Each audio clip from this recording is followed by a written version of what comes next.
Hi friends and viewers, നമസ്കാരം, good morning. Jio kitchen tour വൈബ്സിലേക്ക് നിങ്ങളെ എല്ലാവരും ഹാർദമായി സ്വാഗതം ചെയ്യുകയാണ്. അപ്പോൾ ഇന്ന് നമ്മളുടെ വിഭവം ഒരു സാധാരണ നാടനല്ല, നാട്ടുപ്രദേശത്ത് ഉണ്ടാകുന്ന ഒരു വിഭവം കൊണ്ടാണ് ഞാൻ വന്നിരിക്കുന്നത്. എന്ന് വെച്ച് കഴിഞ്ഞാൽ ചക്കയാണ്. ജാക്ക് ഫ്രൂട്ട്, ഇന്ത്യയിൽ കട്ടഹൽ എന്ന് പറയും. ജാക്ക് ഫ്രൂട്ട് കൊണ്ടുള്ള ഒരു കറിയാണ് ഉദ്ദേശിക്കുന്നത്. സാധാരണ കേരളത്തിൽ ഇത് എങ്ങനെ സാധാരണ ആരും ചെയ്യാറില്ല.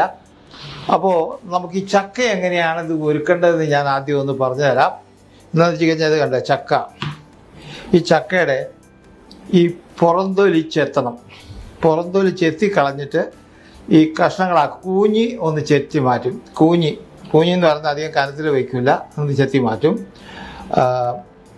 അതിന് ശേഷം ഇതിനെ നമ്മൾ കഷ്ണങ്ങളാക്കുമ്പോൾ ഇതിനകത്ത് കുരു ഉണ്ടെങ്കിൽ നമ്മൾ കുരു എടുത്ത് മാറ്റണം. കുരു നിർത്താൻ പാടില്ല.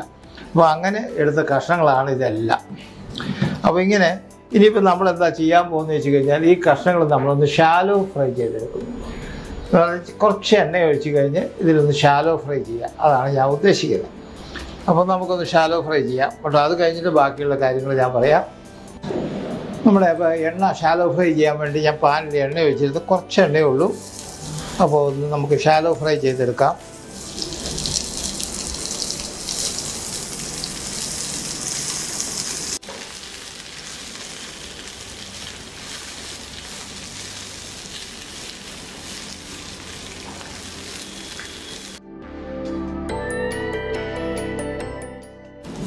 അപ്പോൾ നമ്മുടെ ചക്ക കഷ്ണങ്ങളൊന്ന് ഷാലോ ഫ്രൈ ആയിട്ടുണ്ട്. അപ്പോൾ ഫ്ലെയിം ഒന്ന് കുറച്ച് കൊടുക്കാം. നമ്മളിത് കോരി മാറ്റാം. അതിനുശേഷം അടുത്തത്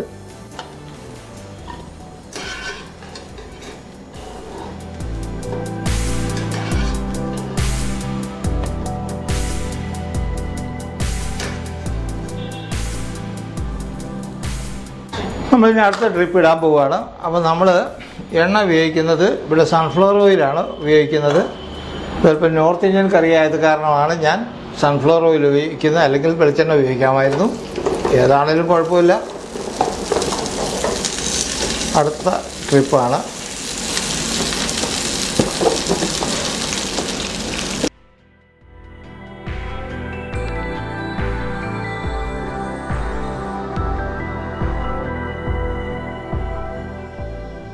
അപ്പോൾ നമ്മുടെ ചക്ക കഷ്ണങ്ങൾ ഷാലോ ഫ്രൈ ചെയ്തു.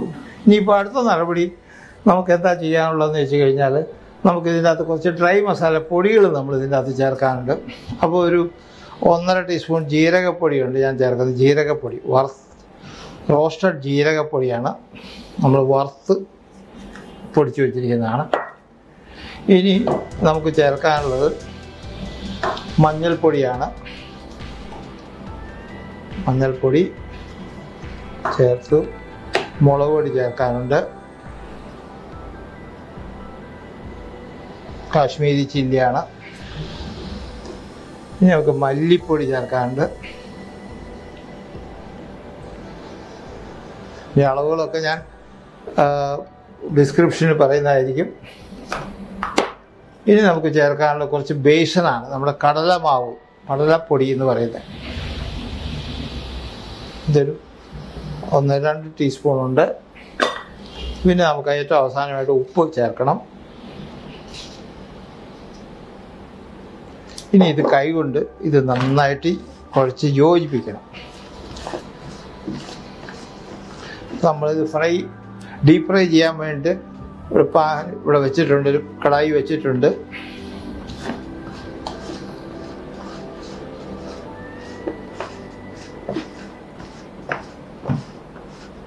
നമ്മുടെ എണ്ണ ചൂടായിട്ടുണ്ട്. അപ്പോൾ നമുക്കിതൊന്ന് ഡീപ്പ് ഫ്രൈ ചെയ്തെടുക്കാം കേട്ടോ. ഡീപ്പ് ഫ്രൈ ആണ്. നേരത്തെ ഷാലോ ആയിരുന്നു, ഇത് ഡീപ്പ് ഫ്രൈ ആണ്. ഫ്ലെയിം അല്പം കുറച്ചിട്ടില്ല.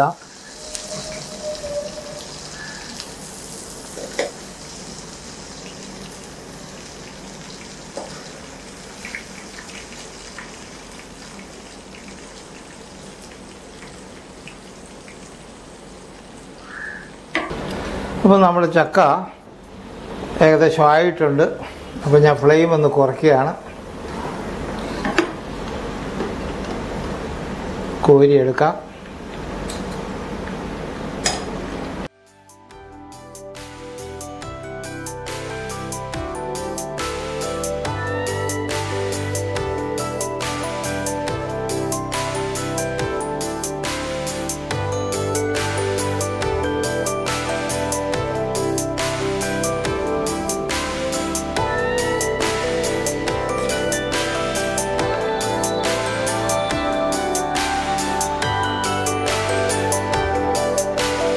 നമ്മൾ ചക്ക വറുത്തെടുത്ത് കഴിഞ്ഞു.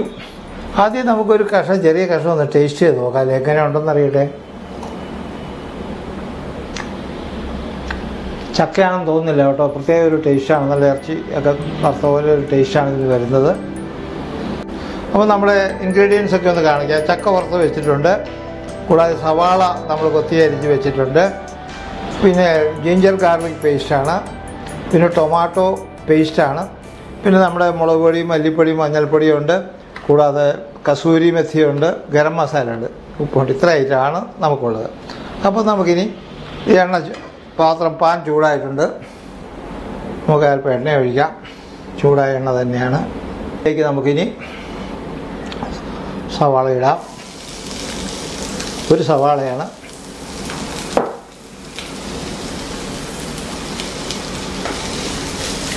അല്പം ഉപ്പ് ചേർക്കാം. ചേർക്കുന്നത് എന്താണെന്ന് അറിയാമല്ലോ, പെട്ടെന്ന് സവാള വഴന്ന് കിട്ടാൻ വേണ്ടിയിട്ടാണ്. ഫ്ലെയിം കൂട്ടി വെച്ചിരിക്കുകയാണ്. ഇത് സാധാരണ നോർത്ത് ഇന്ത്യൻ കറി ഉണ്ടാക്കുന്നത് പോലെ തന്നെയാണ് ഇത് നമ്മളാക്കുക. സവാള ഒന്ന് വഴട്ടെ. നമ്മൾ സവാള ഒന്ന് വഴന്നു ബ്രൗൺ ആയിട്ടുണ്ട്. നമുക്ക് ജിഞ്ചർ ഗാർലിക് പേസ്റ്റ് ചേർക്കാം.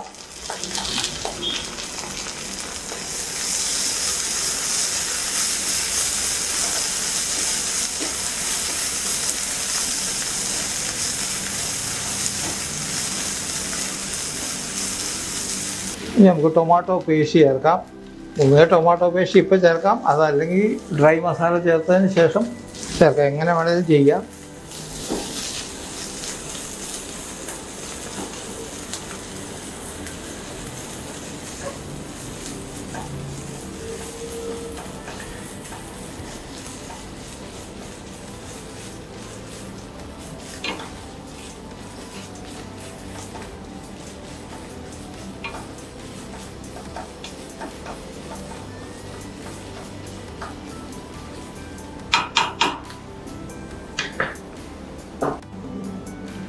ഡ്രൈ മസാലപ്പൊടി ഇനി ചേർക്കാം. നേരത്തെ ചേർത്തിട്ടുണ്ടെങ്കിലും കുറച്ചുകൂടെ ഒന്ന് ചേർക്കണം.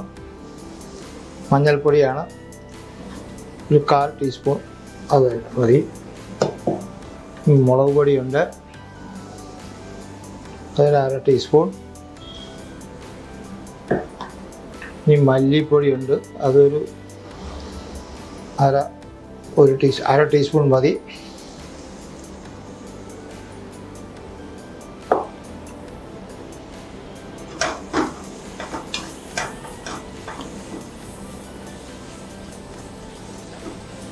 കസൂരി മെത്തിയും ഗരം മസാല ചേർക്കാനുണ്ട്, നമുക്ക് അവസാനം ചേർക്കാം.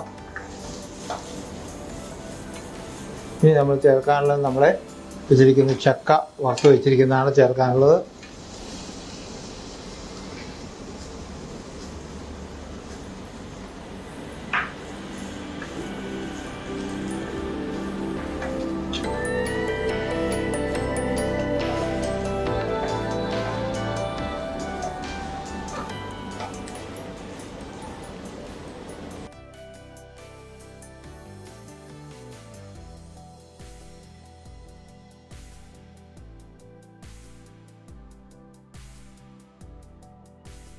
ഇനി നമ്മളെല്ലാം ചേർത്ത് കഴിഞ്ഞു. ഇനി നമുക്ക് അല്പം വെള്ളം ഒഴിക്കാം. വെള്ളം ഒഴിച്ച് കുറച്ച് നേരം ഒന്ന് വേവിക്കാം.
നമുക്കൊരല്പം ഉപ്പ് കൂടി ചേർക്കാനുണ്ട്. ടൊമാറ്റോസൊക്കെ ചേർത്തല്ലേ, പുളിയുള്ളതല്ലേ, അപ്പോൾ അല്പം കൂടി ഉപ്പ് ചേർക്കാം.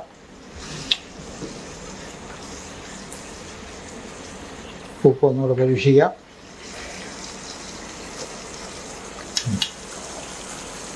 ഉപ്പ് കറക്റ്റായിട്ടുണ്ട്. നമുക്കിനി അത് മൂടി വെച്ചിട്ട് വേവിക്കാം.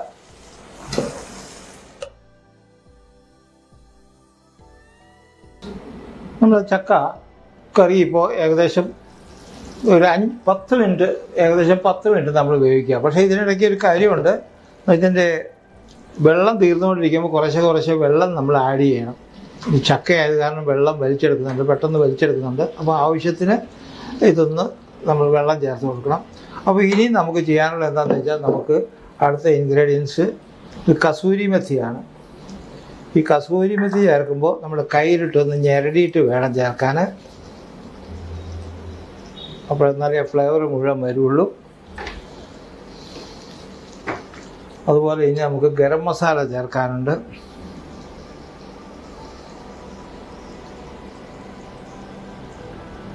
ഒരു ടീസ്പൂൺ ഗരം മസാല ദേശമായി കഴിഞ്ഞു.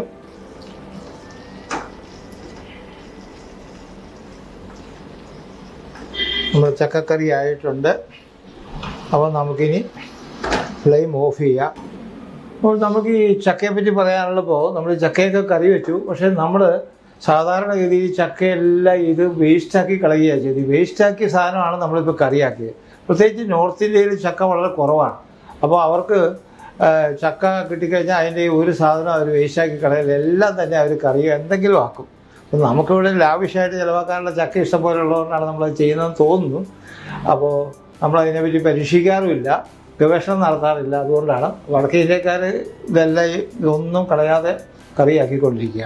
ഇപ്പോൾ ഇതിനകത്ത് നിങ്ങൾ കണ്ടു കാണുമല്ലോ, ഒന്നും വേസ്റ്റ് കളയാനുള്ളത് കുരു മാത്രം മാറ്റി. കുരു നമുക്ക് ഉപയോഗിക്കാം, കുരു കളയേണ്ട ആവശ്യമില്ല. കറിക്കകത്തിട്ട് കഴിഞ്ഞാൽ അത് വെറുതെ കടിക്കുകയുള്ളൂ.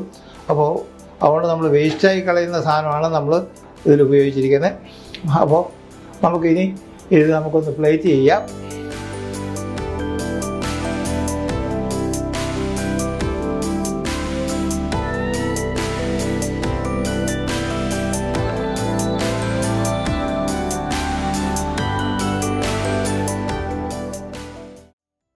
അങ്ങനെ നമ്മുടെ ചക്കക്കറി ഇവിടെ ഉണ്ടാക്കി വെച്ചിട്ടുണ്ട്. പല പേരുകൾ പറയാം നമുക്ക്. ജാക്ക് ഫ്രൂട്ട് കറി എന്ന് പറയാം, ഹിന്ദിയിലാണ് അവർ കട്ടഹൽ സബ്ജി എന്നാണ് പറയുക. ഹിന്ദിയിൽ വളരെ ഫേമസ് ആണ് ഈ കട്ടഹൽ സബ്ജി. അപ്പോൾ നമ്മൾ വേസ്റ്റായി പോകുന്ന സാധനം നമ്മളിത് ഉപയോഗിക്കുകയാണ്. അത് പ്രത്യേകം ശ്രദ്ധിക്കേണ്ട ഒരു കാര്യമാണ്. വേസ്റ്റായി നമ്മൾ വെറുതെ കളയുന്ന സാധനം നമ്മൾ ഭക്ഷണം കളയാൻ പാടില്ലല്ലോ, വേസ്റ്റാക്കാൻ പാടില്ല. അതുകൊണ്ടാണ് ഞാനിത് കാണിക്കുന്നത്. നമ്മുടെ കേരളത്തിൽ അങ്ങനെ ഈ ചക്ക കൊണ്ടുള്ള വിഭവങ്ങൾ, ഇതേമാതിരി നോർത്ത് ഇന്ത്യൻ സ്റ്റൈലിലുള്ള വിഭവങ്ങൾ കാണിക്കുന്നത് കുറവാണ്. പിന്നെ അടുത്ത എപ്പിസോഡിൽ ഞാൻ ഈ ചക്ക കൊണ്ട് തന്നെ ബിരിയാണി ഉണ്ടാക്കുന്ന പരിപാടിയുണ്ട്, ചക്ക ബിരിയാണി. അതുണ്ടാക്കി കാണിക്കാനുള്ളൊരു പരിപാടിയുണ്ട്. അപ്പോൾ അടുത്ത എപ്പിസോഡ് വരെ ഒന്ന് വെയിറ്റ് ചെയ്യുക. അപ്പോൾ ഇതോടുകൂടി ഇന്നത്തെ നമ്മുടെ ചക്ക പുരാണം ഇവിടെ തീരുകയാണ്. ചക്ക സബ്ജി അല്ലെങ്കിൽ ചക്കക്കറി ഇവിടെ ആയി. നിങ്ങളെല്ലാവരും ഒന്ന് പരീക്ഷിച്ച് നോക്കുക. നിങ്ങൾ ചക്ക എല്ലാവരുടെയും വീട്ടിലുണ്ടാവും, അല്ലെങ്കിൽ എവിടെയെങ്കിലും വാങ്ങിച്ചു കഴിഞ്ഞാൽ പച്ചയ്ക്ക് തന്നെ ഞാൻ ഈ പറഞ്ഞ പോലെ തൊലി എത്തി കഴിഞ്ഞിട്ട് പ്രിപ്പയർ ചെയ്യുന്നത് ഞാൻ കാണിച്ചു തന്നല്ലോ. അപ്പോൾ അത് കഴിഞ്ഞ് അങ്ങനെ ഉണ്ടാക്കി നോക്കുക. നിങ്ങൾ ഇഷ്ടപ്പെട്ടെങ്കിൽ നിങ്ങൾ ലൈക്ക് ചെയ്യുക, നിങ്ങൾ കമൻറ്റ് ചെയ്യണം. പിന്നെ ഇതിൻ്റെ ഇൻഗ്രീഡിയൻസ് ഞാൻ ഡിസ്ക്രിപ്ഷനിൽ കൊടുക്കുന്നതായിരിക്കും. പിന്നെ സബ്സ്ക്രൈബ് ചെയ്യുക, അതാണ് നമ്മുടെ ഏറ്റവും വലിയൊരു കാര്യം. സബ്സ്ക്രൈബ് ചെയ്യണം, ബാക്കി കാര്യങ്ങളൊക്കെ നിങ്ങൾക്കറിയാം. അപ്പോൾ ഇനി അടുത്ത എപ്പിസോഡ് വരെ നിങ്ങളോട് വിട പറയുന്നു. നമസ്കാരം, ഗുഡ് ബൈ, ജയ് ഹിന്ദ്.